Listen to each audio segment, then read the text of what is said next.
Hi guys, welcome to another podcast of TISS. So today we have Jitendra Kumar from Bihar, Hajipur. He got selected for two campuses. One is Hyderabad and Tuljapur, but courses जो है वो three courses है. MA in Rural Development and Governance, that is the Hyderabad campus. MA Natural Resources and Governance, again Hyderabad campus. MA MSc in Development Policy, Planning and Practice, Tuljapur campus. And finally, he is going for MA Rural Development and Governance, Hyderabad campus. So this is what the rough brief about the Jitendra Kumar. He scored 52 marks in testnet exam, and rest of the thing you will get to know from Jitendra only. So let's go to Jitendra and talk to him and understand why TISS, how he got the TISS, what was the preparation, what are the battery down moment. So let's discuss in detail. Hi Jitendra. Hello sir. How are you Jitendra? Sir, I'm fine. कैसा लग रहा है टिस्नेट campus TISS का campus मिलने के बाद? Sir अभी तो फिलहाल बहुत खुशी मिल रही है फैमिली बहुत खुशी मेंबर्स मिल भी रही है, सर जी ओवरवेलमिंग फैमिली में एकदम। हाँ क्योंकि सर ये फर्स्ट अटेम्प्ट में ही मेरा हो गया तो मैं और अभी मैं मतलब बैचलर जो हमारा ग्रेजुएशन भी कंप्लीट नहीं हुआ है मैं बीटेक कर रहा हूँ ओके तो ओके ग्रेट। सो सर इन इसके फर्स्ट साथ attempt only he got selected. बहुत कम लोग का टिस्नेट में फर्स्ट अटेम्प्ट में होता है, बहुत लोग डरते रहते हैं। See so Jitendra is the best example for you. First attempt में भी अपना टेस्ट क्लियर हो सकता है undoubtedly. Yes Jitendra, go ahead. और सर मैंने इसके प्रिपरेशन के लिए 2020 से स्टार्ट कर दिया था। मैंने न्यू ईयर का जो लास्ट ईयर का क्वेश्चंस पेपर्स होते थे जो जीके वगैरह आप लोग करवाते थे वहां से मैं देखता था। तो मैंने सेल्फ स्टडी और आपका जो लेक्चर्स वगैरह देख करके मैंने वहां से लास्ट ईयर से प्रिपरेशन स्टार्ट कर दिया great, very good. And finally you और got finally selected. Yes sir this year when I appeared for the first time I got selected. Expect किया था कि ऐसा कि यार सिलेक्शन तो हो जाएगा, या तो डर लग रहा था? नहीं, डाउटफुल है। सर जैसा सिलेक्शन था एक्चुअली जब टिसनेट का रिजल्ट आया तो 52 था तब मुझे लगा कि हो जाएगा सर। ओके। बट जब ओपीआई वगैरह एक्चुअली जब टिस का जब हम लोग का नोटिफिकेशन आ रहा था तो उसमें बहुत सारा कंफ्यूजन था। कभी बोले थे पैट होगा, कभी बोले थे पैट नहीं होगा, उसके बाद फिर राइट ओपीआई होगा नहीं होगा, तो उसमें से थोड़ा कंफ्यूजन आ गया था उस समय कि राइट मैं क्या राइट पढूं क्या नहीं पढूं समझ में नहीं आ रहा था। राइट। बहुत सारे चेंजेस हुए इस साल तो। जी सर, ये कोविड पैंडेमिक को लेकर के बहुत सारे चेंजेस तो उस समय से थोड़ा कंफ्यूजन हुआ था कि actually पढ़ना क्या हम लोग को समझ में नहीं आ रहा था। Right right but right. Last में सब कुछ अच्छा हुआ तो बहुत खुशी मिल रही है। ग्रेट। खुश होना भी चाहिए यार, एंजॉय योर मोमेंट। कुछ तो जी अचीव सर। किया अपन ने। इतने टीडियस सिलेक्शन प्रोसेस था इस साल टिसनेट का, but finally we have achieved our dream college. So once again congratulation for it. Thank you sir.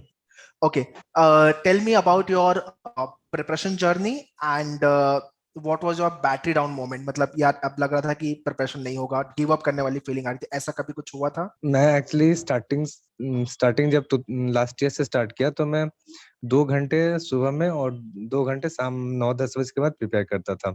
सुबह में मैथ्स और रीजनिंग बनाता था और रात में मैं जीके और न्यूज़पेपर वगैरह पढ़ता था।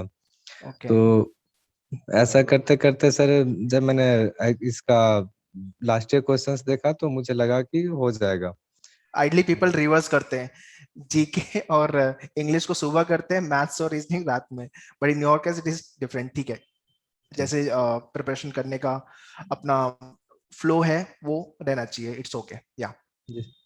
उसके बाद सर जब धीरे धीरे प्रिपेयर किया लास्ट ईयर का क्वेश्चंस देखे और तो वहां से लगा सर नहीं हो जाएगा सर ट्राई करना चाहिए और इतना अच्छा कॉलेज है आरओआई भी बहुत अच्छा है। Correct correct. सो ट्राई करना तो बनता है। और ट्राई तो सर हाँ बिना ट्राई किए अगर हम लोग पीछे हट जाएंगे तो फिर कुछ लड़ने का फायदा नहीं है ना एक बार। Right. So how's your family and parents, I mean friends, उनको कैसा लग रहा है when you have given this news कि मेरा हो गया?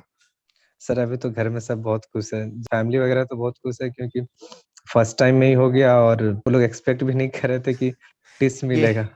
राइट। सी आइडली ये होता है, this happened that you have cracked the TISS TISSNET का exam, you have cracked, but you flunk in the OPI.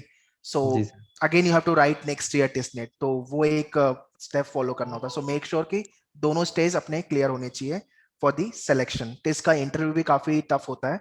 So I want to discuss Jitendra about this part कि interview में कैसा था, आपने कैसे क्या क्या क्वेश्चन पूछे थे उन्होंने इंटरव्यू में आपसे? सर इंटरव्यू में एक्चुअली मैं इंजीनियरिंग बैकग्राउंड से हूँ, तो उन्होंने मुझे पूछा कि आप इंजीनियरिंग छोड़कर रूरल डेवलपमेंट पे क्यों आना चाहते हैं। ओके ये उनका था, और ज्यादा कुछ इंटरव्यू में इधर उधर से नहीं था, जो हम लोग ने डेफ डेफ में मेंशन किया था वहीं से क्वेश्चन वो लोग ज्यादा पूछ रहे थे। और कुछ आपको पता है या नहीं, रूरल डेवलपमेंट और गवर्नेंस के बारे में कुछ पता है या नहीं, या फिर आपने ऐसे ही बस फॉर्म फिलअप कर दिया और टीच में आना है। तो ये ओके एक कैंडिडेट्स जो अपियर करे उनको उसका नॉलेज होना चाहिए। करेक्ट करेक्ट बहुत ही important information Jitendra has given to you people so you should aware of the courses which you are I mean choosing in TSS campus and आपका जो एकेडमिक बैकग्राउंड और मेन चीज आपके डैफ जो डिटेल एप्लीकेशन फॉर्म होता है उसमें से ही उन्होंने इंटरव्यू आपका बेसिकली लिया राइट। जी। और आपका क्या मतलब पैशन है, या ऐसे ही जो आपने अपने सराउंडिंग में देख रहे हैं कि वो टीच में जा रहे थे, मैं उसके लिए भी उसमें ओके फॉर्म भर देता हूँ, हो जाएगा। ओके ओके एक और क्वेश्चन कि बहुत सारे लोग पूछते रहते हैं कि सर इंटरव्यू इंग्लिश में होगा कि हिंदी लैंग्वेज में होगा सो आपके केस में क्या हुआ था। सर एक्चुअली इंग्लिश में ही हो रहा था interview. Overall interview was in English जी not in sir. Hindi at all. और एक मेरे पैनलिस्ट थे, उन्होंने मुझसे हिंदी में क्वेश्चन किया था। तो ओके आप जो वो लोग प्रेफरेंस देते हैं इंग्लिश को, लेकिन अगर आप हिंदी में कंफर्टेबल है तो बोल सकते हैं। वो लोग एक्चुअली नॉलेज टेस्ट करना चाहते हैं। Okay okay okay based on your knowledge they get hmm. They select you but आपका मेजर इंटरव्यू इंग्लिश में हुआ था और कुछ इंटरव्यू हिंदी में ऐसा था राइट। हाँ सर, नहीं इंग्लिश में हुआ था, बट एक पैनलिस्ट जब मुझे हिंदी में क्वेश्चन किए तो मैंने उन्हें हिंदी में आंसर किया। ओके ओके आई होप ये वाला डाउट क्लियर हो गया रहेगा कि इंटरव्यू इंग्लिश में होगा कि हिंदी में होगा। I think Jitendra has given the answer for the question.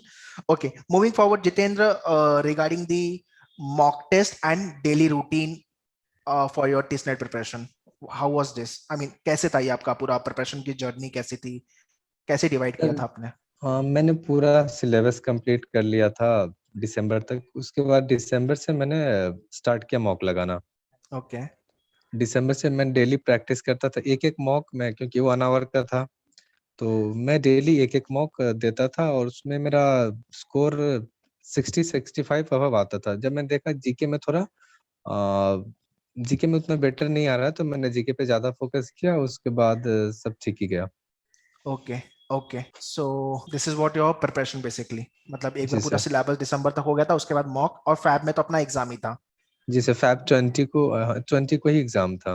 Right right so all the aspirants those who are upcoming year aspirant जितने लोग अभी नेक्स्ट ईयर या तो 2022 23 24 में प्रिपेयर करेंगे उनके लिए कोई टिप्स है जो लोग आपके I mean any of the programme they are targeting for TISSNET को लेकर के चाहे फ्लैगशिप कोर्स हो एचआरएमएलआर ओडीसीएल या तो फिर जो भी कोर्सेज रूरल डेवलपमेंट को होके या तो फिर जो कोर्सेज आपने चूज किया है उनके लिए कोई टिप्स या सजेशन है प्रिपरेशन को लेकर के इंटरव्यू को लेकर के। तो इसके लिए मैं बोलना चाहूंगा, सबसे पहले वो सिलेबस देखें। उसके बाद सिलेबस को अच्छी तरह से कवर कर ले। फिर वहां से अपना वो मॉक लगा, लास्ट ईयर का क्वेश्चंस पेपर देखें, बट सिलेबस को कंप्लीट कर ले। क्योंकि राइट विदाउट सिलेबस कंप्लीट, मतलब सिलेबस कंप्लीट किए हुए बिना वो क्रैक नहीं कर सकते। और जीके पार्ट जो है वो बहुत ही इम्पोर्टेंट है। और इसमें जो स्टैटिक जीके है, उसके बाद हमारे all state like north east के क्वेश्चंस बहुत आते हैं इसमें। नॉर्थ ईस्ट के हम्म बारे में सब कुछ नॉलेज होना चाहिए। उनका डांस फॉर्म क्या है, कल्चर कैसा है, उधर का फेस्टिवल क्या है। फिर ओके इंटरनेशनल इंटरनेशनल कनेक्शन, जैसे इंटरनेशनल न्यूज वगैरह भी बहुत आते हैं। लास्ट 1 ईयर का अगर जीके कोई प्रिपेयर कर रहा है तो उनका अच्छा जाएगा जीके सेक्शन में। और ओके जीके ओके और एक पर्टिकुलर अलग से जीके सेक्शन का भी कट ऑफ होता है okay okay right there is a इस time. 14 marks cut off general category के लिए 14 नहीं सर, इस पर 21 था हम लोग का जीके का कट ऑफ। जीके का कट ऑफ 14 मार्क्स है जनरल के लिए 14 out of 40 are you sure I don't know sir. I don't 14 know, but marks मेरा अच्छा शायद मेरा 21 आया था सर, एक्चुअली सब यू भूल रहा हूँ। Got the score 21 but yes general sir. जो कट ऑफ है वो 14 मार्क्स है जनरल कैटेगरी के लिए और जी अगर जी आप जी सर। कैटेगरी में आते हो तो थोड़ा सा कम हो जाएगा। हाँ, तो सर ओके जीके बहुत बहुत इम्पोर्टेंट रोल प्ले करता है टीचनेट के लिए। ऑब्वियसली 40 मार्क्स आने वाला है 40 क्वेश्चन 40 मार्क्स तो हाई वेटेज तो ऑब्वियसली है। जी sir. Okay, so coming to the last question, the preparation which you had done and real exam, क्या डिफरेंस दिखा और क्या क्या मिस्टेक आपने रियल एग्जाम में की जो आपको नहीं करनी चाहिए थी एज अ स्टूडेंट और वो चीज वो सेम मिस्टेक आने वाले जो एस्पिरेंट है वो नहीं करनी चाहिए। सर लास्ट जब मैं प्रिपेयर करता था तो कुछ क्वेश्चंस को मैं ऐसे ही, जैसे अगर मैं 70 या 75 क्वेश्चन कर लिया हूँ तो उसके बाद सर वहां पे मैं कुछ 4-5 तुक्के भी लगा देता था। ओके। अच्छा, लेकिन वो गलत वो हम करते नहीं है, वो अंदर से आता है, मार तुक्का तो अपन मारते मुझे हैं। लगता सर एक्चुअली दो दो ऑप्शंस में कंफ्यूजन हो जाता था। हम्म। तो मैंने भी देखा कि अगर यहाँ पे ट्राई करता हूँ, और ऐसे भी बेसिकली ये तो गलती नहीं बोल सकते क्योंकि हमारा टिसनेट में फर्स्ट नेगेटिव टिसनेट का मार्किंग जो नहीं है, एग्जाम देते हैं उसमें नेगेटिव मार्किंग नहीं रहता है। But then too you should but go by smart guess, ऐसे बट मटका सर मत मारो। टिस पैट में नेगेटिव मार्किंग था जब हम लोग का नोटिफिकेशन आया, और राइट वो राइट। गलती मैं करता। अगर टिस पैट होता तो सर वो ऑब्वियसली अंदर गलती हो ही जाती, तो ये गलती मैं मैं भी कर सकता था टिस पैट के लिए। Right. So you don't advise anyone कि भाई मटका मारो। नहीं सर, टिस नेट के लिए तो लगा सकते हैं, बट टिस पैट में केयरफुल रहना होगा या गो बाय द क्योंकि टिस स्मार्ट पैट गेस। में। या sir. Okay okay, great.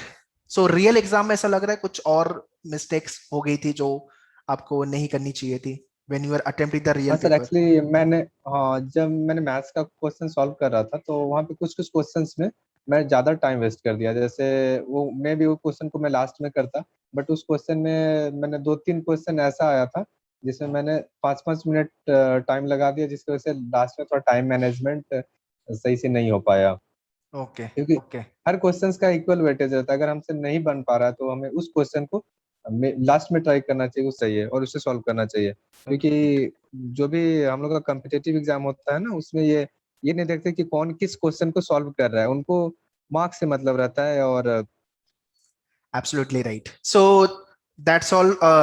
Thank you, Jitendra, giving lots of information. If I summarize this, so in terms of your preparation part and past year paper, you have started with सबसे best मैंने part वो था आपका, सबसे पहले मैंने past year का paper ही देखा था। that is the best part. You understood किस टाइप के क्वेश्चन एग्जाम में आते हैं और आ रहे हैं, and then accordingly you have strategize और प्रिपरेशन पार्ट, जीके को आपने इंपॉर्टेंस दिया, एंड जी sir. You have this proper schedule कि मॉर्निंग में मुझे ये पढ़ना है और इवनिंग में मुझे ये पढ़ना है, वो डेली रूटीन आपकी कंटिन्यू थी।